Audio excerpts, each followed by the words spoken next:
Hi friends, welcome to my channel. তো আজ আমি বানাবো চিকেন পকোড়া।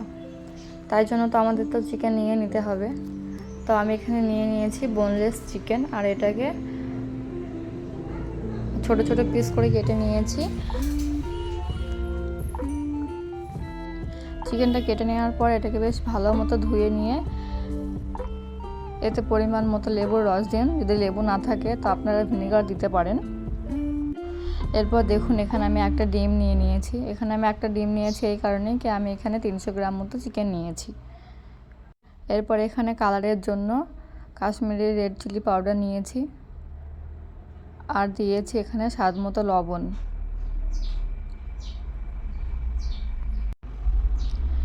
এবার আমি এখানে নিয়ে নিচ্ছি 2 চামচ পরিমাণ কর্নফ্লাওয়ার আর 2 চামচ আটা বা ময়দা দিলে সবথেকে বেশি ভালো হয়। অ্যাকচুয়ালি আমার কাছে আটা, তাই এখানে আমি আটাটা ইউজ করেছি। আর এখানে হাফ চামচ পরিমাণ সয়া সস। আর আমি এখানে নিয়ে নিয়েছি 1 চামচ পরিমাণ আদা আর রসুনের পেস্ট, যেটা আমার স্কিপ হয়ে গেছে। আর এই সব উপকরণগুলো বেশ ভালোভাবে মিক্স করে নিন।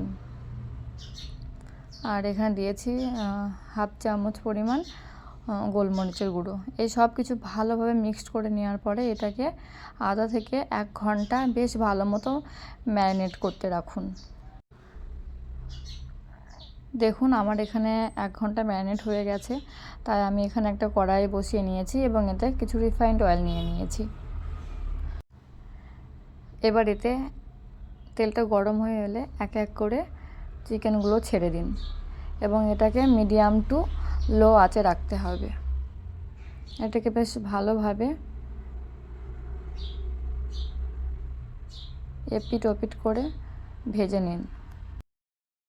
তো দেখুন, আমার এখানে একটা পিঠ হয়ে গেছে এবং আমি অন্য আরেকটা পিঠ সেঁকে নিচ্ছি। এটাকে অল্প আঁচে ধীরে ধীরে ভেজে নিতে হবে। আর এটা দেখুন বেশ সুন্দর ফ্রাই হয়ে গেছে।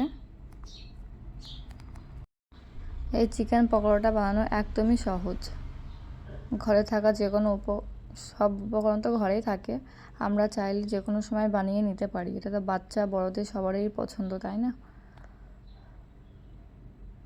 দেখুন, এখানে আমার বেশ ভালো মতো ভাজা হয়ে গেছে এবং আমি এটাকে উঠিয়ে নিচ্ছি। দেখুন এটাকে উঠিয়ে নিয়েছি।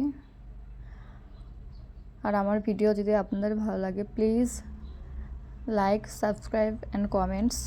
Thank you watching my video.